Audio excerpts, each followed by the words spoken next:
Welcome to the Go Unpro podcast, a doctor's 52-week journey to an unprocessed life. Now, here is your host Dr. Brent W. Laartz, Associate Professor of Infectious Diseases and Internal Medicine, neuroscientist, and best-selling author. All right, everyone, here we are. Week 18, a doctor's 52-week journey to an unprocessed life. Here we are in week 18, we've passed the 1/3 way mark and finding a few hiccups here along the way, but mostly success. And that's the point to it. Mostly success. Onward and upward, there's going to be plateaus. There's going to be a little dip. But as long as that general trajectory is upward, that's where we're headed. Okay, today we talked a little bit last time about our attitude and about trying to provide some support along the way, right? And I did a post on social media this week, and I talked about this using Six Sigma. Okay. I've had Six Sigma training through different hospitals and trying to identify problems and then how to fix them. And then also, once fixed, that's not the end of the story, because every time you figure out a fix, there's always a little bit of a hiccup as to why that fix wasn't exactly right and why it worked, why it didn't work. Okay, so Six Sigma is the process by which companies that want minimal error delve into a problem. Every single problem is treated this way. Okay, they delve into a problem and they make a fix that has as little chance to error as possible. This was brought about back in the 80s, I think, with Jack Welch, I think it was, with GE, General Electric. And the point was this with General Electric was he wanted the error to be no greater than 6 standards of deviation. Now that's 0.00001, right? So potentially that would be in some place where you would want the error to be so low, like GE was involved with a lot of electrical things and making jet engines and making medical devices. And you want medical devices to have almost zero error, right? So the way to define the problem and make it so that it had that little bit of an error can be brought into our lives with any kind of situation. Now, it doesn't have to be 0.00001 error, because I don't think humans are really to the point of getting to 0.00001 error, but can we get as close as possible? And the way to do that is to use Six Sigma and a few other things. My companies have been brought into also the ISO 9001 world, so the ISO world, the International Standards Organization, so that they have some control processes by which you can make sure that your quality control is as good as possible. So we can kind of really just hack into a world here where we can use some of the things from Six Sigma, some of the things from ISO 9001, and maybe any of the other quality control standards of ISO 9003, etc., right? So, but kind of in the center is this manifestation, because that's where we're at with what we want to do. Is we want to manifest our health, but we want to do it with all these steps of manifestation. Once that is occurring, we need to try to figure out the goal and the problem, and we can also make it a little more foolproof with Six Sigma utilization and with ISO 9001.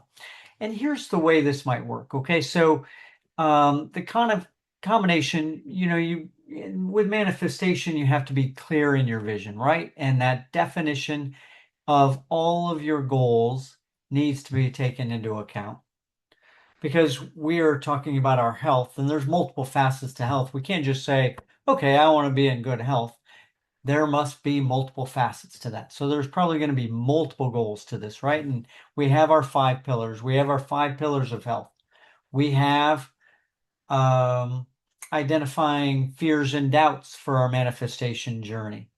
And those fears and doubts can be multiple different areas, and all from each of those 5 pillars. Now, at the baseline, and we need to constantly measure. So let's go back. Let's step back a little bit to Six Sigma. Six Sigma has 5 different components. You have to define the goal or the problem. You have to measure. You have to analyze. Then you have to improve, and then you control the outcome, and you go back with feedback and control the outcome so that you can do a loop back and see if what you're doing is working. Okay, so and then ISO 9001 really has a lot of the same types of patterns of measurement and analyzing, and we'll talk about that in a bit. Okay, so all right, so let's be clear here in our vision of, let's take one part and let's go with the diet. We define our diet, and we define our diet as a diet that we need to have to live to be 110 and as healthy for as long as possible during that journey and living an unprocessed life, right? So, all right, so we define that problem or that goal needs to be set into some standards, right? What is this diet, and what is the standard diet? And it's not the standard American diet, sad, right? So it is our diet to 101, 110. It's going to be the Manifest 110 diet. Okay, so we've been clear in our vision. And as part of the define part of Six Sigma, we've defined it, right? So there are all going to be all these different parts we're going to define. And along these 52 weeks, we are defining all of these 52 components of our diet, exactly how it's going to go, right? And exactly what we do and don't want to have in our diet. So we are clear in our vision, clear in our goal, clear in exactly defining the process along those lines. Now, then you have a baseline and constant measurement. Well, how can we measure that? We can measure it by how many days out of the week we are vegan, how many days out of the week we eat chicken, how many times out of the week we eat beef, and then sugar. And we can measure the number of days we have a soda. If your problem is drinking sugar soda, and or any kind of soda for that matter, and you want to geared more toward water and not, measure that. And if your problem with your diet is eating too much other sweets, anything, it's really a measurement process, okay? If you don't measure, then you don't know. I went all along with my life thinking that I was being healthy, right? And so I knew by the time I hit 163 pounds and hit a BMI of 25, 27, wherever I was at, 27, I think it was, almost 163 at 5.7, 5'7", and knew that I was creeping into the overweight category and knowing the problem. Okay. So, but I thought I was healthy. I thought, I eat chicken most of the time. I eat steak some, but lo and behold, if I actually measured, it wasn't true. I thought, because what your brain does when you want to think about how healthy you are, you want to have, your brain wants you to feel good and wants you to feel good about your diet overall. So I see patients day in and day out who tell me, oh yeah, I was pretty healthy until I came in with this pneumonia and congestive heart failure. Okay. Fair enough. That's how you thought. Now, challenge for that person, and that's not my area to challenge them to do this. But if I was that person, I would challenge myself to say, well, there must be some problem because I have congestive heart failure in the hospital, and boom, I wasn't healthy right up until that point, unless I all of a sudden got a virus that attacked my heart, or I had some other acute heart attack that did that. And even then, that acute heart attack, there was a reason for that. That viral infection might have been a reason for that. Might have been an immune system issue, right? And it all stems back to the life and then measuring and actually then knowing how healthy you are. And then also you can do other kinds of measurement too. We're starting to have a thunderstorm here at the Go Unpro studios. Hoping that we don't have the same problem as last week where we lost power and had to cut the podcast in half. But we'll see. We'll see what happens. I still have not put in the uninterruptible power supplies here, so we'll see. All right, so think about the measurement. Think about measuring everything else. If you don't know what your fears and doubts are, take some time, write them down.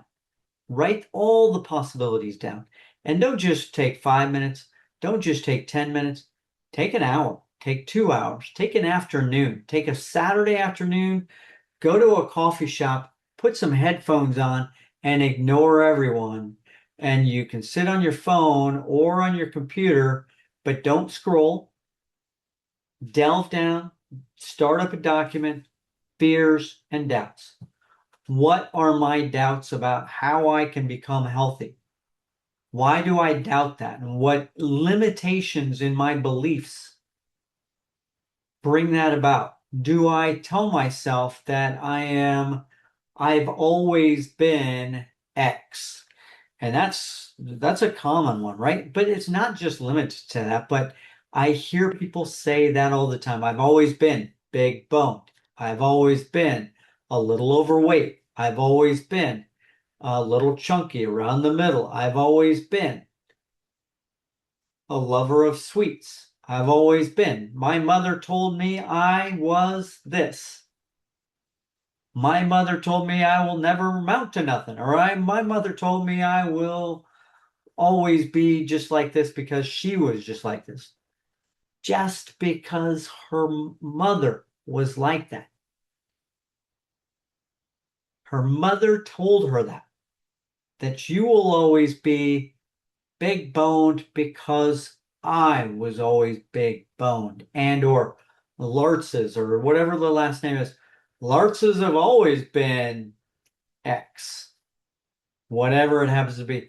Those limiting fears, limiting doubts, limiting thoughts that keep creeping in need to be changed. Okay. So, all right. So the baseline and constant measurement. If you don't have a scale, I never had a scale really until I moved into a previous house I lived in. Happened to have a scale already there. The previous owners left it there. And perfect. It was never the greatest gift in my life from those previous owners was leaving that scale there, because I think maybe I had some fears from scales because as you know, I was a wrestler in high school and partially in college, and really was only a wrestler in college for about a month at Northwestern University and about 1 week at the University of Iowa. The University of Iowa, I lasted 1 week, and I realized that I'm an athlete, but I'm not a Big Ten champion wrestling team athlete. I am not a an athlete that is an elite world class athlete.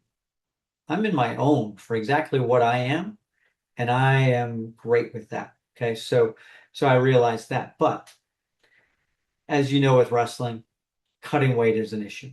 And at that time, it wasn't an issue. But at college and high school, I wrestled 105 pounds. My senior year, I probably weighed 118 pounds, cutting down to 105. And that scale can be an enemy for a person who's a wrestler. So maybe that's why I didn't never really like scales for that on. But I've really come to love scales now. I check my weight every day so that I can see what I've done. If I did something yesterday that caused it. And so let's get to the baseline constant measurement. Part of the improvement is the language and behavior and actions, right? So that's part of the manifestation. All right. And control is constant reevaluation of the above and settling into place your environment, your friends, your home, your workplace, where you shop, where you go buy groceries, where you live even could manifest that. Okay. What activities you do on a daily basis, why you do those activities. And so a combination of Six Sigma and manifestation is the key. So what I've developed is somewhat, it's kind of divided up into 8 steps, but each one is divided also. So it is probably more than just 8 steps, but I'm defining it possibly into 8 to 10 steps here. Defining your health goals into one vision statement, and then parse out each of those parts of this into a goal for each facet that you want to change. Okay. Define the problem.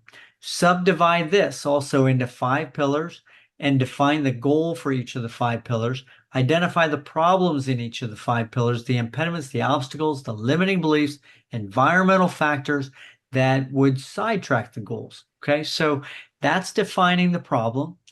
But, I think that defining that problem needs a little bit more in-depth analysis. Okay. And so once we measure our baseline and we know how we're going to measure each of these 5 pillars, each of these goals, how we're going to measure, because diet can easily be measured, exercise can easily be measured, how often you do this. Exercise could be measured if you know that you can do 20-pound dumbbells 24 times each arm. Boom, you know exactly what you're doing now at baseline, and you can measure that for the future. You start at 20 pounds at 24 reps. Now all of a sudden you can do 25 pounds at 24 reps.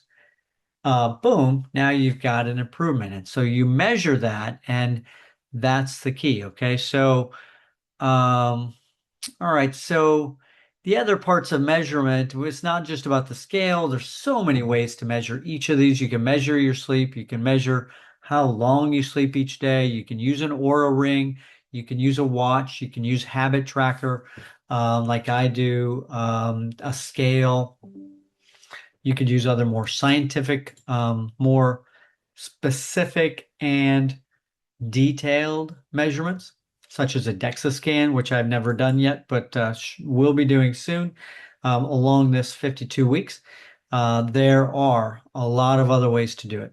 Okay, so now now that we've got the problem, we've got our baseline measurement, we know how we're going to measure, we need to analyze deeper. We talked about analyzing the impediments and obstacles in our definition, but this is not that step. Again, we said DMAIC. DMAIC is define, measure, analyze, improve, control.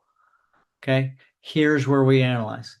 Now, with analysis for Six Sigma, it doesn't get quite into the detail that the ISO 9001 does, because ISO 9001 is really going to go into a quality control process so we can loop and do a constant documentation of.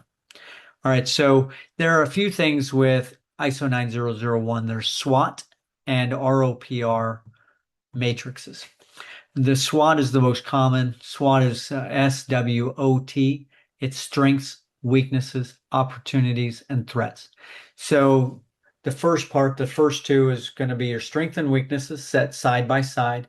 You're going to know your strengths, your willpower, etc. Your weaknesses could also be willpower. Okay, so strengths are, I have already good health. I already have a good diet. And I just have to make some small improvements. Weaknesses could be, I'm not healthy at all. I have congestive heart failure, etc. Right? So weaknesses could be, I have to wake up every morning at 5 a.m. and it's difficult to sleep. Okay, I have difficulty with sleep.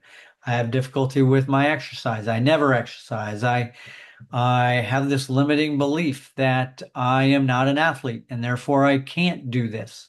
I can't exercise because of my arthritis. I have any kind of impediments. And then, so our opportunities and our threats are similar, but that our opportunities are kind of what kind of processes could lead to a good outcome here, not just strengths, but it could be outside, okay? Outside things that are benefits to us that will help us in our path. Threats could be external and internal threats as to what could keep us from having success as well, right? So locations with food, my work, I have free food in my doctor's lounge. I have alcohol. I have a friend who drinks a lot and invites me out to drink every night or something like that, right? So those are threats. Those are external threats.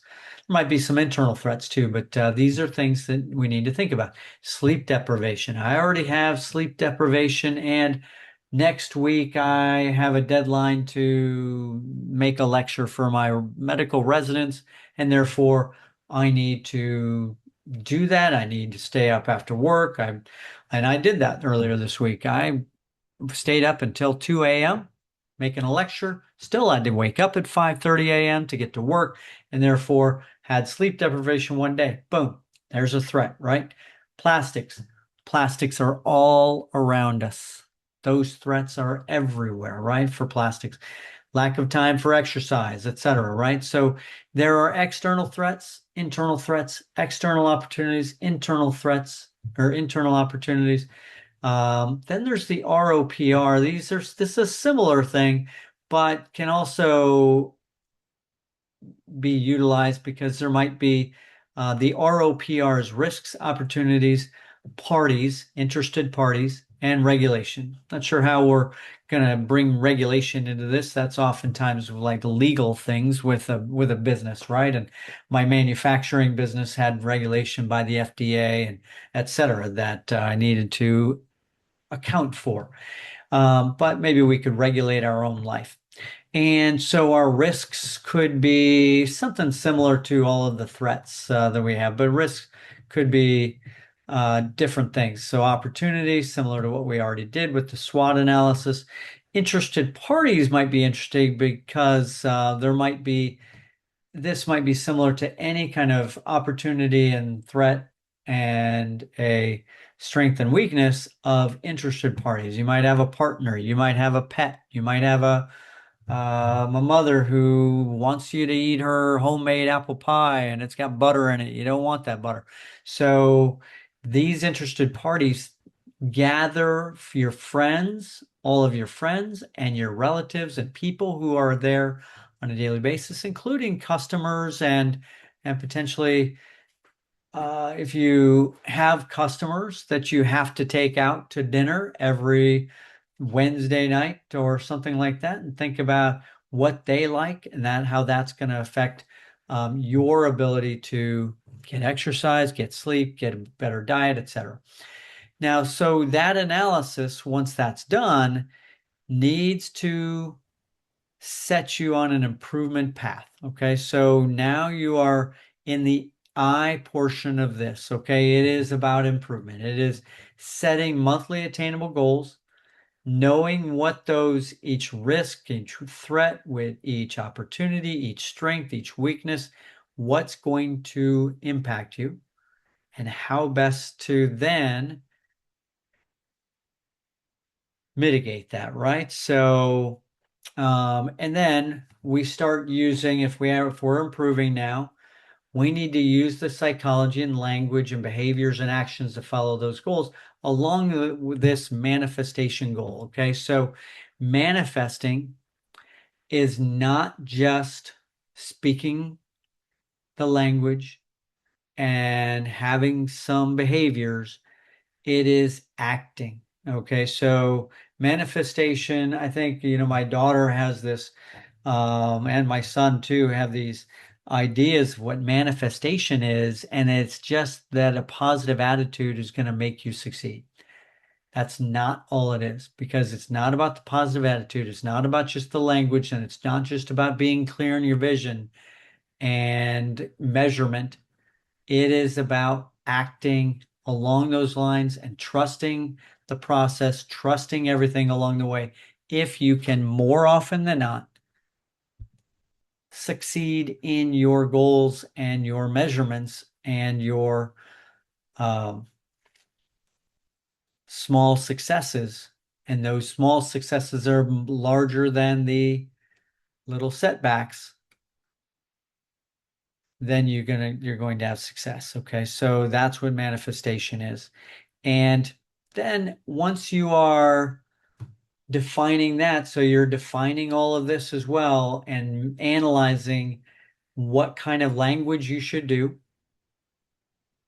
what kind of language you should be speaking on every day, what kind of processes you need to have in place, what kind of language you should be speaking to yourself, setting up those positive feedbacks and positive affirmations that you need to be talking to yourself every day. Those need to be a daily part of your life. The behaviors need to align. Your behaviors and who you hang out with need to align. The actions that you do need to align. If you stop at some restaurant that has fatty, bad food every night after work, or even 3 nights or 4 nights a week, or even couple, that kind of action needs to be in your head, that that action is not in line with this goal. Okay.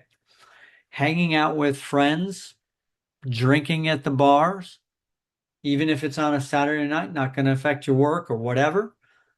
It's going to affect your sleep for a couple of days. It's going to affect your diet. It's going to affect your weight. It's going to affect your health. And it is not in line with the goals. Okay. So the control is taking that measurement, taking the measurements of your behaviors, measurement of your actions, and say, this month I ate vegan 4 days only. That was only 1 day a month, and 1 day a week. I mean, that is not an action toward this goal. Okay. That is not an action. I ate beans and corn and something, an Oreo parfait because it was sitting there in the doctor's lounge. I went to the work cafeteria and did something, ate something not so good. I came home and was so tired I couldn't even step out the side of the door and go for a walk in the neighborhood. And is that behavior, is that action aligning with my goal? No. That action, the action that does align with your goal, you're so exhausted that you can't do what you wanted to do, which was go for a 5-6 mile run. Oh, wow, that would have been perfect, but you were so exhausted. It happens, right? But going straight to bed and not doing anything, that doesn't align with the goal. Go for a walk. It is not that difficult to at least go for a walk. Okay. Now, with that said, some of this for some people is not easy. And for some people, their environment, their childhood environment, their toxicities of their parents or their loved ones or something has happened to them where their psychology is an issue. And knowing that is 99% of the success. Well, let's not say 99% of the success. Knowing that is 50% of the success. Let's call it 49.5% of the success. Knowing that and not doing anything about it is going to mean that you know about it, and 49.5% of the success, 49.5% of the success does not make a success. And so if someone has these psychology issues, limiting beliefs, and they know about it, but don't do anything about it, the likelihood of success is low. Okay. This is where help comes in. I've had issues with some of my family knowing that they have an issue, or maybe they don't know they have an issue, and not believing that a psychologist or a therapist or even not a therapist, just a self-help book, even a manifestation book. My daughter almost and my son almost refused basically to read any manifestation book. My daughter would suggest that she has been through whatever kind of training with her mother for any kind of uh, psychological training, some sort of psychological training she went through. She thinks she has read a book on intellectual maturity, and she thinks she is more mature than her brother, let's say. That's brother sibling rivalry, and she thinks she's more mature.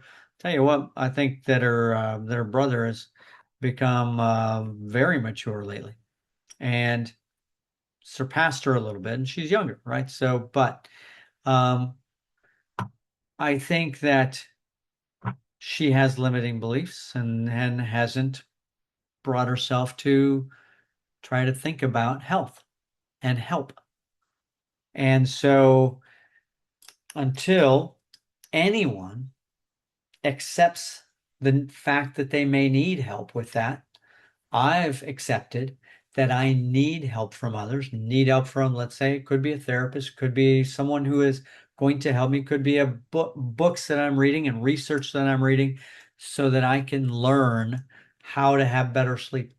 I'm not a sleep expert. I have been somewhat of an expert in circadian rhythms, having a master's degree in neuroscience and my thesis, but it's not to say I know everything about sleep, and there are some issues. I have problems with deep sleep. If I get 6 or 7 hours, my sleep score has never been more than like 88 or something like that. And in general, in general my sleep score often is in the 50s to 60s, usually about 60 something. And usually because I go to bed at 11 and I wake up at 5. Okay? That 6 hours in general is not going to get me a 90 sleep score for sure. But even with 7 hours of sleep, oftentimes my deep sleep is lower. So I know, and I can measure with my Oura Ring. And Oura Ring is not a be all end all of the measurement of sleep. Okay. So obviously there are better ways, but this is what I have. This is what I have at my beck and call to be able to do that. So, all right. So let's think about that, the rest of that, and the control. Now we need to use some of these ISO 9001 process flows to figure out diet. How do we eat our diet? Number one, we have to go to the grocery store, and then we have to make our meals. We have to eat our meals. We have to go from there to bed and try not to eat snacks in between. And we need to maybe see what is the process flow of why I eat a snack before I go to bed. It's available. It's in the refrigerator. I bought it at the grocery store, right? So what's that process flow for every one of these 5 pillars, and how do we change it? Okay. Process flow of why, and then you can, in that process flow, there's a little arrow from, a little Venn diagram or whatever. It's a diagram of the process flow of how that food gets into me. And then there's got to be impediments.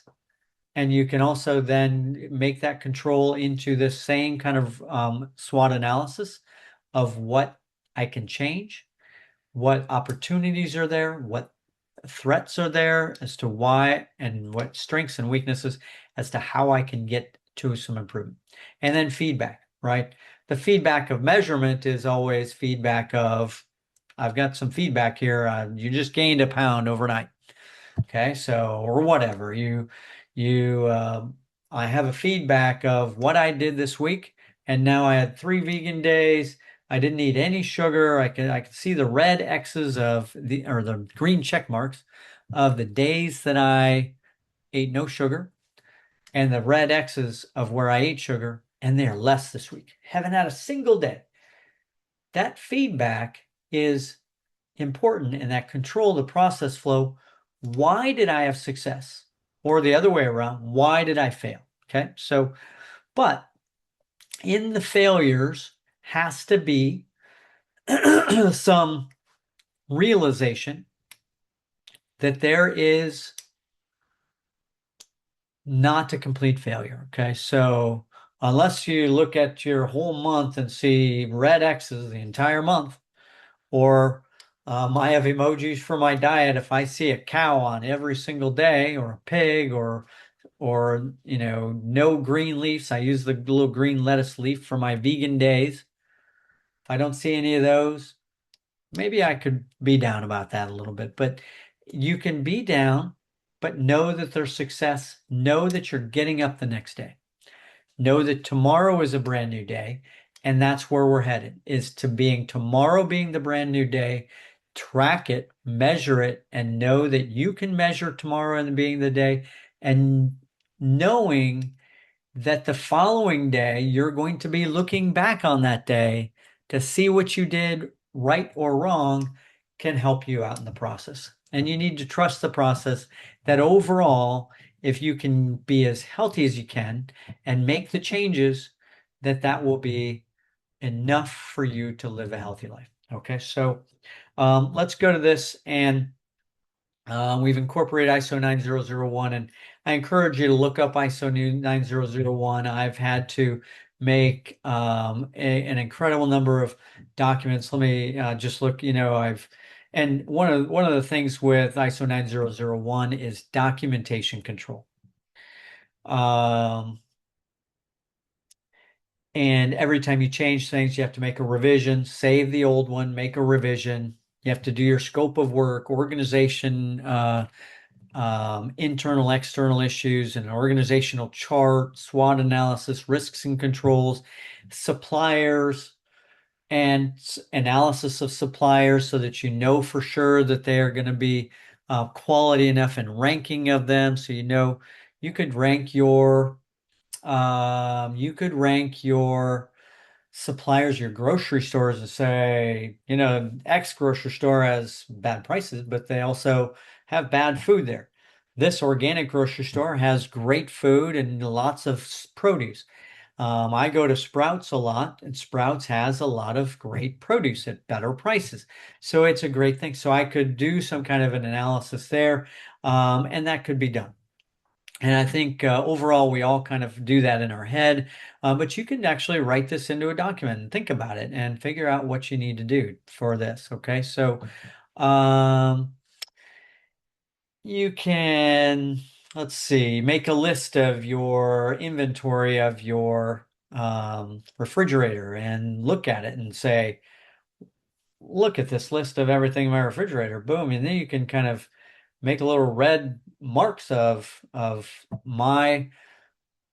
these things are unhealthy. I should get rid of these, or I shouldn't buy it. The next time I'm at the grocery store, I won't buy this tub of ice cream, right? Or something like that. I think we had some issues with my girlfriend's mother a while back, where she was buying X food and she doesn't like to cook anymore, because I think she used to cook for her kids and now likes to eat easy things. And so she's become a little bit that way. But some things improved. Okay, so a change request form. You could actually assess what you need to do to change. You've requested a change, and you need to put a reason why you're making the change and what the goals of that change are. Why are you going to be vegan 3 days a week? What do you need to do? And then, so what are the process flow of what you need to do to make that change? A design request form I've had because of needing design requests for different items in my manufacturing. Incoming material lists, same thing. And some of this can be done automatically by things here. Your refrigerator could take your own inventory for you, etc. Right? You can do this ad nauseum, and hopefully it's not ad nauseum. Hopefully it is something that you can continue to monitor. All right. So what are we going to do this week in our life, in our 5 pillars? Okay. So this week, I think similar to what I've started to try to do in the past, but even more, packing my own lunch. And this is a help of doing this. And then people have done meal preps on Sundays to try to prep the meals, and that way everything's already prepared so that when you come home on a Tuesday night and you're very busy and you're very tired, you need to get your exercise, but you don't have time to even cook your dinner, you might have that meal prep already for even a dinner or for lunch the next day. You don't have time to get your lunch. But for me, oftentimes my lunch, my good lunch would be yogurt and granola and berries.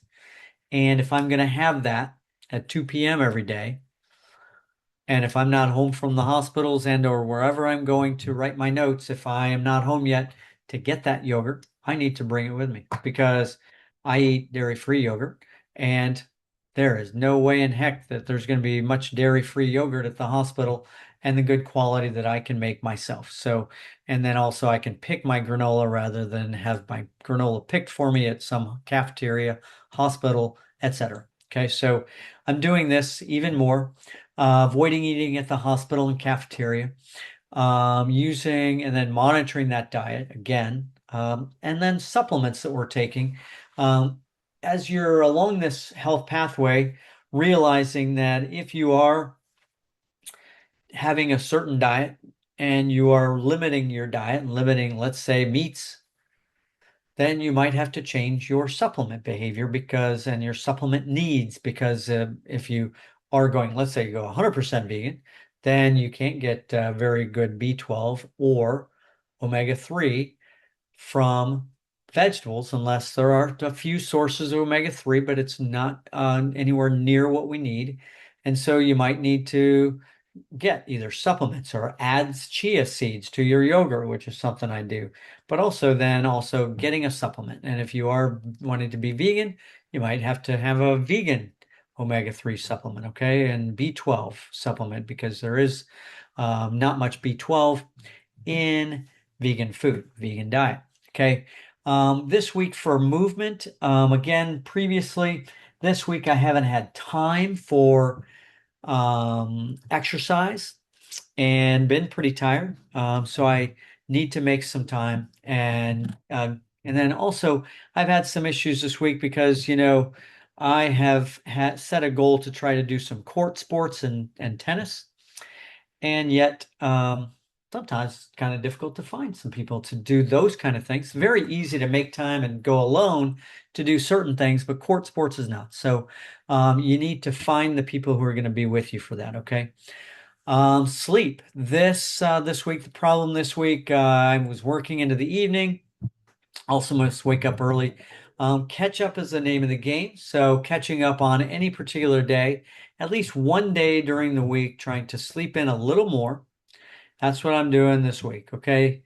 Trying to sleep in a little more, not just on the weekends. Certainly, if you I saw some studies where it suggested that it is not as good to wait until the weekend to get your sleep and sleep in. Number one, because then you could potentially have something called social jet lag, which is basically, oh, I slept in all weekend and I slept in till 11 o'clock each day. Now your clock is set poorly for the week on Monday, and hence the Mondays, um, Mondays. And so therefore you're going to have poor sleep that day because you can't get to sleep because you slept until 11 on Sunday during the day, and then you can't get to sleep Sunday night. So keep your sleep schedule, but get to bed at a reasonable hour and try not to do your social really late and try to sleep in just a small amount, maybe till 7 or 8, and try to sleep from midnight to, or maybe 11 till 7, or, sleep a little later if that needs to be, and catch up on your sleep, but also try to catch up on your sleep as often as possible, um, because that is important. Okay. So, all right. So working on getting that early night compared to weekdays, trying to catch up maybe on a Wednesday, try to set a day. That's what I'm trying to do. Set a day, for example, on Wednesdays that I'm going to catch up on my sleep a little bit before the weekend so I don't have to catch up on the weekend. Okay. So it's better to make up that sleep as you go along periodically. You're going to have days where you don't sleep. So that sleep debt, better the dollar cost average, pay off your debt now, pay off that sleep debt. Okay. All right. So that's what I'm working on this week is paying off the sleep debt gradually rather than on each weekend. Okay. So, and I happen to work a lot of weekends as well, so it makes it more difficult. Could go 7 days in a row without sleep, right? So trying not to sleep in on any particular day and getting up and getting going. Okay. Now connection, this is important. This week, I think that having a get together with a group that is not your own, have a party for someone else. Have a party where, let's say you might host their birthday party. And then that's going to bring some of their friends that maybe aren't your friends. The other part would be having a get together with a group that you normally don't get together, would be traveling. Traveling is immensely important for connection and connection with the world around you. And it's a very important for me because I travel a lot. I love it when I travel. I love learning language. I love learning cultures. That is hugely important to me to be connected. Okay. Setting up either a conference, education, could be a self-help conference, could be any type of thing, could be through your company, whatever. Company loves happiness. And, obviously they say misery loves company, but happiness loves company also. And company loves happiness. Okay. So, getting together with other people, travel for other people. Somebody else needs to get somewhere to do something, help them. Okay. I think we've talked about connecting and this is something that I am working on right now is setting up a medical mission. That medical mission is going to India, potentially late October, early November. Or there also could be a potential trip in January. But getting set up to do that connection of helping others could be important. Do some kind of volunteer trip, find something that is interesting to you that you can have a passion for. That connection is important. Okay. So it could be a creative thing too. It could be something through art. It could be going to a city to, something I love doing is going to New York to going to some plays and finding some people that I know in New York so that I can hang out with them and hang out with somebody. We're planning a reunion trip of some sort with some medical school classmates. Those kind of connections, getting together with people that you either haven't seen before something or seen recently is important. Okay. All right. So that's the 4 pillars. We've talked about our diet, our movement, our sleep, our connection, and then the 5th pillar, plastics. This week, right here, we can see, you can see my chrome pen. Oh, it's not undeployed. You can see I have a lot of polyester clothes. In general, I have a white Pima cotton t-shirt that hopefully protects me a little bit from that.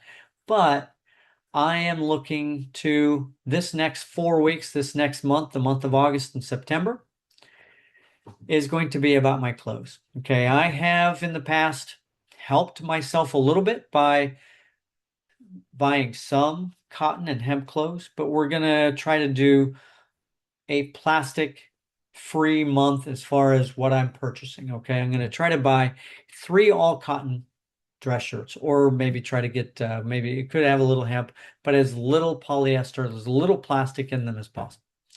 Okay, so this week is dress shirts. I'm going shopping this weekend, and I'm going to get some of these, and that'll be potentially on Saturday. I will definitely wear on either my Sunday Science or on the next podcast.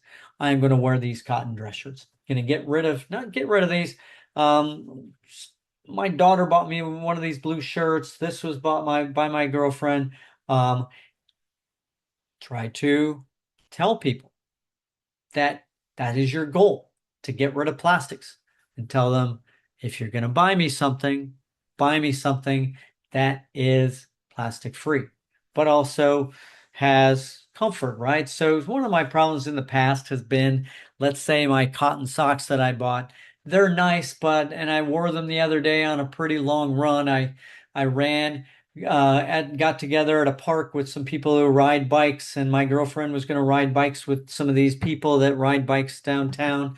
And it happened to be that they were going to a place that was approximately 4 miles away. And I was going to be running behind them and following them along. And so if I'm going to be running 8 miles, that's more than my usual 4 to 6 miles.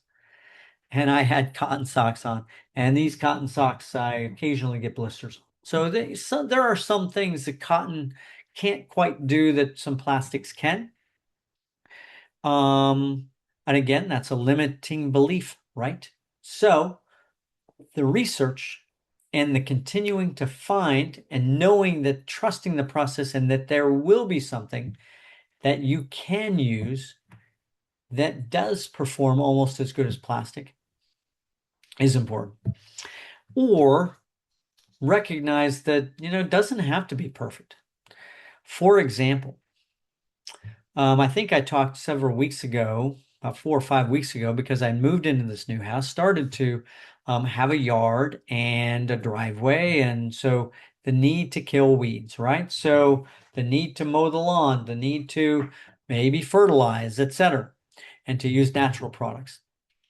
And obviously, we don't like glyphosate. We don't like using some of these products that have very major pesticide slash herbicide compounds that are harmful to us and have forever chemicals, have effects on us that we do not want.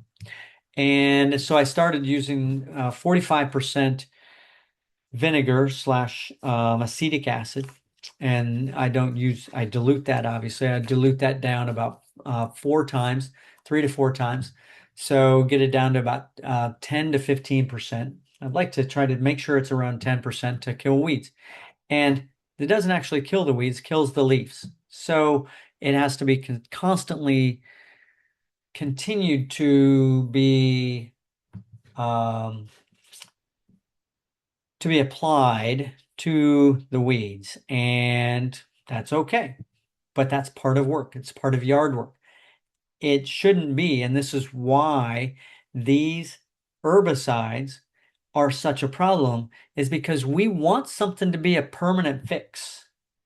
And it doesn't have to be. And it's part of what we talked about last week about the comfort crisis. It doesn't have to be an easy fix every single time, because that easy fix can be a problem. That easy fix of a comfortable couch could be a problem. That easy fix of an herbicide that you go out without a mask, without gloves, and you just start spraying it over everything. Now it's in your yard, it gets out into the river, etc., and it can be a problem with the fish, wildlife, your pets, you, everything. And so 45% vinegar can be toxic to your fingers if you pour it on yourself. But so obviously you have to be careful. And so there are some limitations of these. And I accept that. I accept that lack of perfectness to what I'm doing. And the fact that I have to reapply this weed killer, this weed limiter, so that I can have a nice green lawn. Don't have to have a nice green lawn. I got a lot of weeds, and I'll pull them as much as I can. I don't have time to do all of it, but so that's my plastic experience this week. I'm going to get rid of not get rid of, I'm going to add. And again, sometimes we talked about this also. Sometimes adding is better than subtracting, because if you add, you kind of dilute out the bad. So I might not be wearing this as much. Maybe I'll wear it to the club. This is kind of what I consider kind of clubbing shirt. I wore it to rounds today, and I kind of look like I'm a boy going out to the clubs, but hopefully not. But all right, so Catch us for week 19 next week. This has been week 18 of a doctor's 52-week journey to an unprocessed life. I love you guys. I love that you're joining me. I love that this is becoming more and more popular. I hope you're enjoying following along with me, what I'm following along. I know this week was maybe a little bit boring, had corporate speak. My son saw my social media and he was like, get that corporate BS out of my, because he works for a company. He didn't want to hear any more about corporate stuff. But I hope we weren't bored about it. This is something that if we have some success, we do have to control the process. Catch us next week, week 19. Catch us on anywhere where you see video podcasts. YouTube, if you want to see my nice mug here on the video screen rather than just on your audio podcast. We have video podcasts on YouTube, gounpro.com, Substack, Apple, Spotify, and then everywhere else where you get audio podcasts. TikTok, Instagram, Facebook, Threads, Substack, LinkedIn. We're there on social media as well, showing you what I'm doing on kind of a daily basis. I'm not there every day, but I'm trying to be there as much as I can to try to get out the word to show people what I'm doing. Thank you very much for joining me. We'll see you soon.